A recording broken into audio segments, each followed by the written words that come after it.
Hello everyone, आप देख रहे हैं मेरे YouTube channel RK education class. Friends, आज हम पढ़ेंगे BA programme 5th semester education in rural society. Discipline specific course है आपका। इसके यूनिट 1 का चैप्टर 3 सामाजिक गतिशीलता के बारे में पढ़ेंगे। इसका पार्ट 2 करेंगे हम। पार्ट 1 मैंने ऑलरेडी अपलोड कर चुकी हूँ। अगर आपने वो नहीं देखा तो चैनल के प्लेलिस्ट में जाकर देख सकते हैं। पार्ट 2 करेंगे हम सामाजिक गतिशीलता के निर्धारक तत्व। पार्ट 1 में हमने किया था सामाजिक गतिशीलता की परिभाषा, सामाजिक गतिशीलता के प्रकार, व्यक्तिगत एवं सामूहिक गतिशीलता, इन सब के बारे में पढ़ा था हमने। आज हम पढ़ेंगे सामाजिक गतिशीलता के निर्धारक तत्व। गतिशीलता की प्रक्रिया और उसकी दर को समझने के बाद हम गतिशीलता के निर्धारक तत्व के बारे में समझेंगे। गतिशीलता का निर्धारण किसी व्यक्ति, समाज, समुदाय आदि के गतिशील करने के लिए मिलने वाले अवसर व्यक्ति, समाज और समुदाय आदि हैं, और इनकी जनक की स्थिति व्यक्ति, समाज, समुदाय आदि की गतिशील होने की महत्वाकांक्षा है। जैसे कि व्यक्ति, समाज और समुदाय जो हैं वो 3 हैं, उसी के अकॉर्डिंग एजुकेशन भी होना अत्यंत महत्वपूर्ण है। किसी भी गतिशील समाज में इन 3 निर्धारक तत्वों की भूमिका के साथ साथ शिक्षा भी निर्णायक भूमिका में होती है। 3 निर्धारक तत्व कौन कौन से हैं? व्यक्ति, समाज और समुदाय। इनके साथ साथ शिक्षा का होना भी बहुत ज़्यादा ज़रूरी है। इसके बारे में हम नियम अनुसार समझ सकते हैं। अवसरों की संभावना, अब अपॉर्चुनिटी की पॉसिबिलिटी। अवसर किसी भी समाज या समुदाय या व्यक्ति आदि को सदैव गतिशील होने का मौका देते हैं। अवसर किसी भी समाज या समुदाय या व्यक्ति आदि को सदैव गतिशील होने के लिए, उन्हें फ्लेक्सिबल होने के लिए उनको अवसर देते हैं। भारतीय संविधान में अवसर की समानता को मूल अधिकार का दर्जा दिया गया है, और भारतीय संविधान में, इंडियन कॉन्स्टिट्यूशन में अवसर की जो समानता है उसको मूल अधिकार का दर्जा दिया गया है। इसीलिए प्राय ऐसा देखा गया है कि जिस समाज में जितने अधिक नए नए अवसर उपलब्ध हुए हैं वहाँ लोगों के आगे बढ़ने की संभावनाएं अधिक रही हैं। जहाँ जहाँ जितने संभव होते हैं, जितने के अवसर मिलते हैं, उपलब्ध होते हैं, वहाँ के लोगों की आगे बढ़ने की संभावनाएं भी उतनी अधिक होती हैं। जैसे कि जितने अवसर मिलेंगे उसके अकॉर्डिंग उनको अपॉर्चुनिटी मिलेंगी, उतने ही वो आगे बढ़ेंगे। लोग जितने ज़्यादा एजुकेटेड होंगे, जितने उन्हें एजुकेशन के लिए या किसी काम को करने के लिए कोई अवसर देते हैं या अपॉर्चुनिटी देते हैं, तो इतने ही ज़्यादा सक्सेसफुल होते हैं, इतने ही ज़्यादा आगे बढ़ते हैं। इसका निष्कर्ष ये हुआ कि अवसरों के वितरण से अछूती रही जातियों में सामाजिक गतिशीलता लगभग नगण्य यानी कम रही। जितने इसका निष्कर्ष क्या निकलता है कि जितने अवसर या जितने अवसरों का वितरण किया गया है उससे जो जातियों में सामाजिक गतिशीलता है वो लगभग कम रही। जनगणना प्रक्रियाएं, हमने अभी ऊपर अवसरों के बारे में बात की है। दरअसल जहां विकास समान रूप से नहीं होता वहां अवसर भी समान रूप से उपलब्ध नहीं होते हैं। जहां पर विकास यानी अपॉर्चुनिटी भी समान रूप से नहीं होती, जहां पर डेवलपमेंट समान रूप से ना हो। आपने देखा होगा कि भारत जैसे विकासशील देशों में जहां जनसंख्या भी अधिक है, आपने देखा होगा कि भारत की जनसंख्या विकासशील देश है लेकिन उसकी जनसंख्या बहुत ज़्यादा अधिक है, वहां अवसर एक स्थान पर उपलब्ध नहीं है। एक स्थान पर अवसर उपलब्ध नहीं है, अपॉर्चुनिटी जो है वो एक स्थान पर उपलब्ध नहीं है। उदाहरण के लिए अधिकतर औद्योगिक इकाइयाँ शहरों के आसपास है।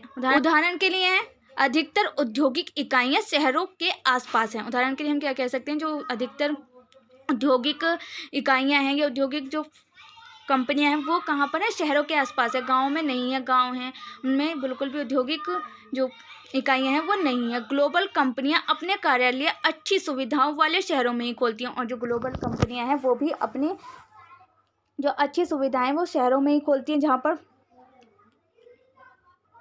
जिन्हें वहाँ पर कंपनियों को भी अच्छी सुविधाएं मिलती हैं। यह एक प्रकार की प्रतियोगिता को जन्म देता है। एक प्रकार के कंपटीशन को जन्म देता है। जो लोग जीवन यापन के लिए प्रवास कर दूसरी जगहों पर पहुंचते हैं वे दूसरों के मुकाबले सामाजिक रूप से अपेक्षाकृत अधिक गतिशील हैं, और जो एक स्थान से दूसरे स्थान पर जाकर उस प्रतियोगिताओं को हासिल करने के लिए, उस कंपटीशन में पार्टिसिपेट करने के लिए दूसरे जगह में जाते हैं, वो अपेक्षाकृत अधिक गतिशील होते हैं। पहली दुनिया के देश जहां सबसे पहले औद्योगिकरण आया वह आज अधिक गतिशील है। और पहली दुनिया के जो देश हैं जिसमें सबसे पहले औद्योगिकरण आया, सबसे पहले टेक्नोलॉजियाँ आई हैं, वो अधिक गतिशील है और वहाँ का समाज मानसिक रूप से अधिक खुला हुआ समाज है। और जहाँ पर औद्योगिकरण पहले आया वहाँ का समाज और अधिक गतिशील है और वहाँ के जो मानसिक रूप से खुला हुआ भी है। जैसे कि एजुकेशन के स्कूल हैं, ऑफिस हैं, कंपनियां हैं, वो उनको शहरों में ही खोलती हैं, ज़्यादा गांव में कस्बों में नहीं खोलती। तो इसलिए जो शहर के लोग, जो गांव वाले लोग होते हैं, वो शहर में आकर अपना व्यवसाय करने के स्टार्ट करते हैं। तो वहाँ पर अधिक औद्योगिकरण है और इसीलिए जो अधिक औद्योगिकरण के कारण वे गतिशील भी हैं शहर। पहले की दुनिया के देश जहाँ सबसे पहले औद्योगिकरण आया है, वहाँ के देश ज़्यादा गतिशील हैं और वहाँ का जो समाज है वो मानसिक रूप से अधिक खुला हुआ समाज है। महत्वाकांक्षा का स्तर। अवसर का संबंध महत्वाकांक्षा से भी, अब अवसर का अपॉर्चुनिटी का संबंध जो है, रिलेशन जो है, वो महत्वाकांक्षा से भी है। अधिक अवसर और अधिक प्रतियोगिता उच्च महत्वाकांक्षा को जन्म देते हैं। अधिक अवसर होंगे, अधिक अपॉर्चुनिटी होंगे हमारे पास, अधिक कंपटीशन होगा, तो वो उच्च महत्वाकांक्षा को भी जन्म देते हैं। दरअसल होता यह है कि महत्वाकांक्षा का उच्च स्तर व्यक्ति को अधिक तीव्र रूप से सामाजिक गतिशीलता प्रदान करता है। होता क्या है कि जो महत्वाकांक्षा है उसका जो उच्च स्तर है वो व्यक्ति को अधिक तीव्रता से, यानी कि ज़्यादा अच्छे से काम करने के लिए सामाजिक गतिशीलता प्रदान करता है। और कंपटीशन होता है तो कंपनी में ये भी रहता है कि हम अच्छा काम करेंगे तो हमें अच्छा इनाम मिलेगा। जैसे कि हम फॉर एग्जांपल एक कंपनी का उदाहरण लेते हैं जिसमें कि कंपनी में एम्प्लॉय से कह दिया जाता है कि आप अगर अच्छा काम करेंगे तो आपको ये बोनस मिलेगा या आपको अधिक सैलरी मिलेगी। उनसे ये कह दिया जाता है ओवरनाइट करने में। तो वैसे ही होता है, अगर महत्वाकांक्षा होती है तो वहाँ जो अपॉर्चुनिटी है और जो कंपटीशन है उसमें भी उच्च स्तर महत्वाकांक्षा को भी जन्म देता है। और महत्वाकांक्षा का उच्च स्तर व्यक्ति को अधिक तीव्र रूप से सामाजिक गतिशीलता प्रदान करता है। महत्वाकांक्षा का संबंध कार्यकुशलता, कौशल, गुण व अर्थ तथा योग्यता से भी है।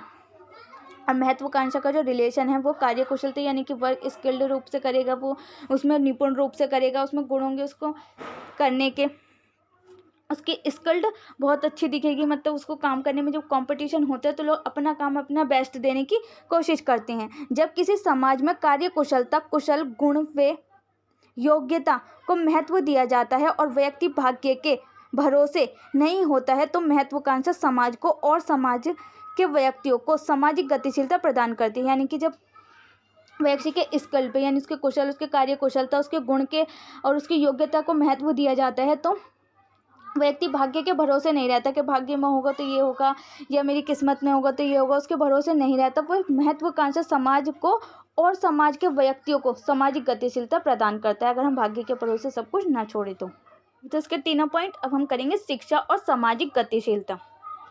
शिक्षा में सामाजिक गतिशीलता की क्या इंपॉर्टेंस है। ऊपर हमने सामाजिक गतिशीलता के निर्धारक तत्वों में शिक्षा की भूमिका को समझा है। अब हम सामाजिक गतिशीलता में शिक्षा की भूमिका को विस्तार से समझने का प्रयास करेंगे। इस क्रम में हम उपरोक्त शीर्षक में वर्णित मूल विषयों को समझने का प्रयास करेंगे। शैक्षिक आकांक्षाएं। अब शिक्षा से क्या क्या आकांक्षा है।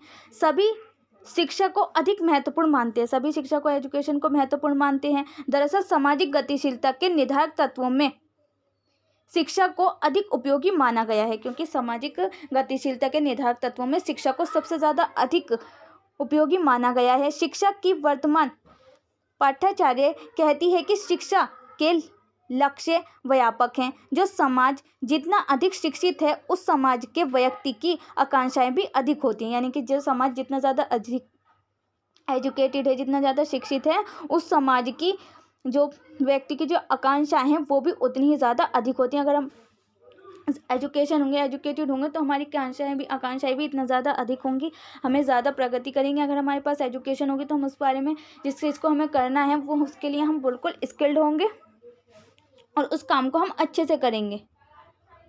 व्यक्ति अपनी कार्यकुशलता, कुशल, गुण व आहार योग्यता में वृद्धि करके समाज में अच्छा काम अथवा उच्च पद प्राप्त करना चाहते हैं। हम अगर कार्य कुशलता में अपने कुशल, अपने गुण, अपनी योग्यता में वृद्धि करके समाज में अच्छा काम अथवा उच्च पद प्राप्त करना चाहते हैं, यानी अच्छा काम करना चाहते हैं और उच्च पद प्राप्त करना चाहते हैं।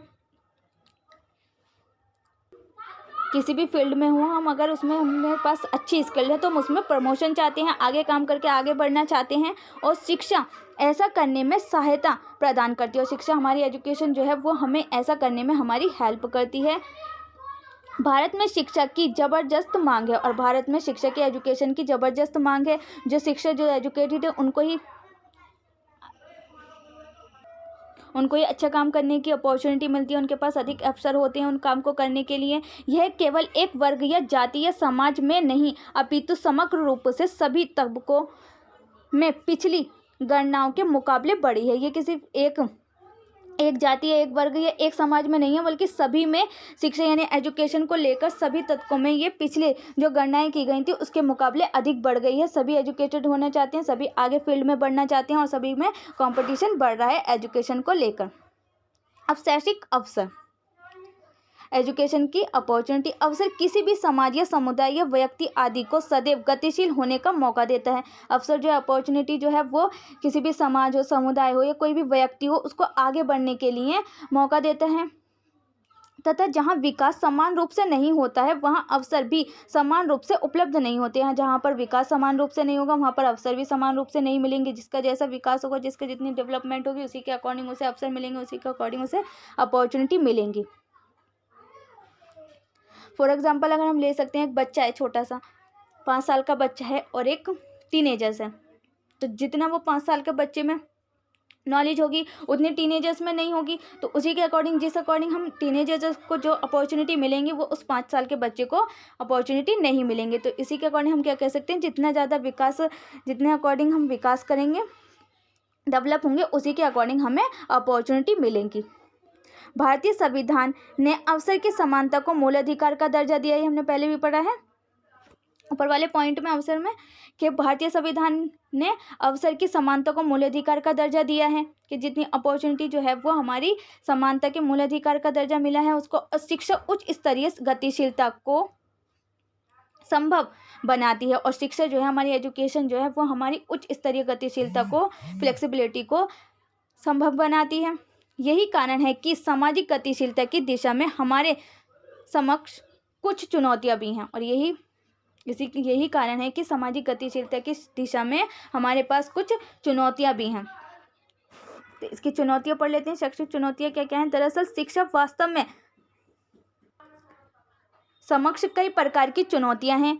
शिक्षा व्यवस्था के बारे में माना जाता है कि वह उस समाज से अलग थलग होकर काम नहीं करती जिसका वह एक भाग है। उसके बारे में कुछ चुनौतियां भी हैं शिक्षा के बारे में, और यह है शिक्षा व्यवस्था के बारे में माना जाता है कि वह उस समाज से अलग थलग होकर काम नहीं करती जिसका वह भाग है, उससे अलग होकर काम नहीं करती जिसका कि एजुकेशन एक पार्ट है। शिक्षा की प्राप्ति और स्कूलों में बच्चों की सहभागिता प्रभावित होती है, और यह सब शिक्षा व्यवस्था समक्ष चुनौती प्रस्तुत करते हैं। इस प्रकार ग्रामीण व शहरी गरीब वर्गों तथा धार्मिक एवं अन्य जातीय अल्पसंख्यकों और अनुसूचित जाति एवं अनुसूचित जनजाति समुदाय की लड़कियां शिक्षा के क्षेत्र में सर्वाधिक असुरक्षित होती हैं। शहरी इलाकों में और अनेक गांवों में स्कूली व्यवस्था स्वयं में अनेक स्तरों में बढ़ी हुई है। इस प्रकार ग्रामीण व शहरी गरीब वर्गों, धार्मिक एवं अन्य जाति अल्पसंख्यकों, अनुसूचित जाति, अनुसूचित जनजाति समुदाय की जो लड़कियां हैं वो शिक्षा के क्षेत्र में सर्वाधिक असुरक्षित होती हैं। शहरी इलाकों में और अनेक गांवों में स्कूली व्यवस्था स्वयं में अनेक स्तरों पर बढ़ी हुई है। इस चैप्टर का कंक्लूजन क्या निकलता है, निष्कर्ष क्या निकलता है वो पढ़ लेते हैं। शिक्षा व्यक्ति के जीवन में सबसे महत्वपूर्ण और गतिशील शक्ति है। शिक्षा क्या है, व्यक्ति के जीवन में सबसे महत्वपूर्ण और गतिशील शक्ति है। यानी कि जब एजुकेशन ही नहीं होगी तो हमारी समझ में नहीं आएगा कुछ भी, हमसे जो कहा जाएगा हम वही करेंगे। अगर हम एजुकेटेड होंगे तो हमारे अपने खुद का ओपिनियन होगा कि हमें क्या करना है, क्या नहीं करना है, कैसे करना है, उसके बारे में हमें सब कुछ पता होगा। अगर हम एजुकेट होंगे, हमारे पास एजुकेशन होगी, हमारे पास ज्ञान होगा, तो जो उसके सामाजिक विकास को प्रभावित करती है। व्यक्ति के जीवन में शिक्षा का महत्वपूर्ण रोल है और यह उसके सामाजिक विकास को प्रभावित करती है। यह सामाजिक परिवर्तन और सामाजिक संरचना में गतिशीलता के अभिकर्ता के रूप में अधिक कार्य करती है और यह सामाजिक संरचना में गतिशीलता के अभिकर्ता के रूप में भी अधिक कार्य करती है और यह जीवन स्तर को सुधारने की युक्ति और साधन प्रदान करके आर्थिक विकास की ओर ले जाती है। और शिक्षा जो है, एजुकेशन जो है, वो जीवन स्तर को सुधारने और साधन प्रदान करने, आर्थिक विकास की ओर ले जाती है। साधन प्राप्त करेंगे, साधन प्रदान करेंगे हम, तो हमारा आर्थिक विकास होगा, इकोनॉमिक डेवलपमेंट भी होगी, उसकी ओर ये ले जाती है हमारी एजुकेशन। शिक्षा के प्रति सकारात्मक दृष्टिकोण व्यक्तियों और समूहों के बीच सामाजिक आर्थिक गतिशीलता की ओर ले जाता है और एजुकेशन के प्रति हमारा पॉजिटिव दृष्टिकोण जो है वो व्यक्तियों और समूह के बीच सामाजिक आर्थिक गतिशीलता की ओर ले जाता है।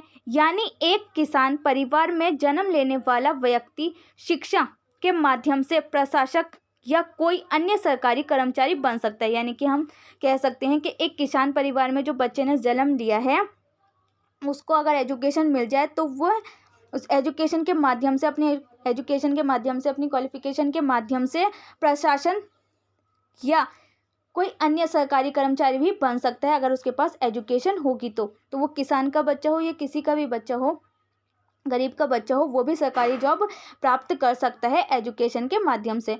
दूसरा, शिक्षा लोगों की जीवन शैली में परिवर्तन लाती है। दूसरा क्या है कि शिक्षा जो है, एजुकेशन जो है, वो व्यक्ति की जीवन में परिवर्तन लाती है, उनके जीवन में चेंजेस लाती है। यह व्यवहार, आदतों, तौर तरीकों और उनके सामाजिक जीवन जीने के तरीके को संशोधित करती है और वह व्यक्ति के व्यवहार कैसा करे, उसका बिहेवियर क्या है, उसके हैबिट्स क्या हैं, उसके तौर तरीके क्या हैं, उनको भी सामाजिक जीवन जीने के तरीकों को संशोधित करते हैं एजुकेशन। और तीसरा, शिक्षा व्यक्तियों और समूहों के बीच अंतर पीढ़ीगत गतिशीलता के लिए जिम्मेदार है।